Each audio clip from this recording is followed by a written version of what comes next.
Stephen, how did you find viewing the footage after the show, watching yourself?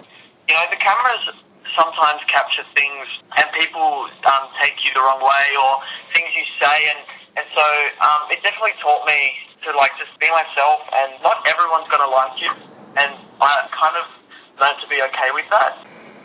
For example, when Aaron called me a Billy Go roughing around tin can and yada yada yada, I could have crumbled and let it affect me, but I went in rehearsals going, I'm going to prove him wrong no matter how long it takes. And you know what? Still to this day, and even for the rest of my career, I'm going to prove that those comments wrong and show that I am a great dancer. I was a little bit disheartened for a little bit because no matter what I did, I kept getting bad feedback when I felt like I was really improving.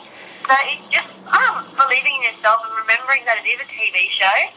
And like Stephen said, you've got to think about yourself and be true to yourself. If you remember that, then you can pretty much build on your strengths. Maddie, with the Dance for Your Life, how much pressure is on you to achieve original choreography in that 30 seconds? I think there's a lot of pressure, especially when you've been stereotyped into a certain genre and what you should do. Yeah. So for me, I tried to do something still in my genre, but something that was a little bit different for me. I would have never in a million years thought I'd do a Broadway jazz for a Dance for My Life. It's only this show that brought that out of me.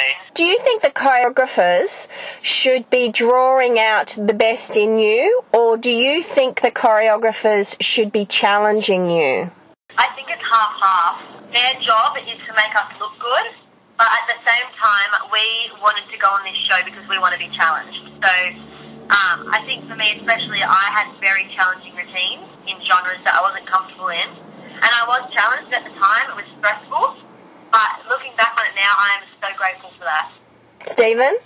Although this show is about the dancers, it's got a lot to do with the choreographers because a lot of their reputation is riding on these pieces. If you have too much in a piece and, too many tricks, too much this, too fast, it doesn't read and people don't appreciate it. And then you can have something so simple and you get a standing ovation.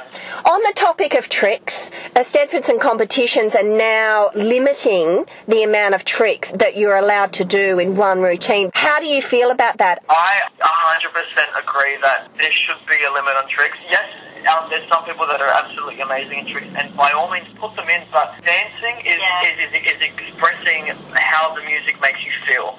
And so if at one point a flip makes you feel like that, then do it, but don't go from one trick to the other to 100,000 Fridays to this, to that, if it doesn't work with the music, because then you're not performing, you're not dancing, you're doing an acrobatic solo.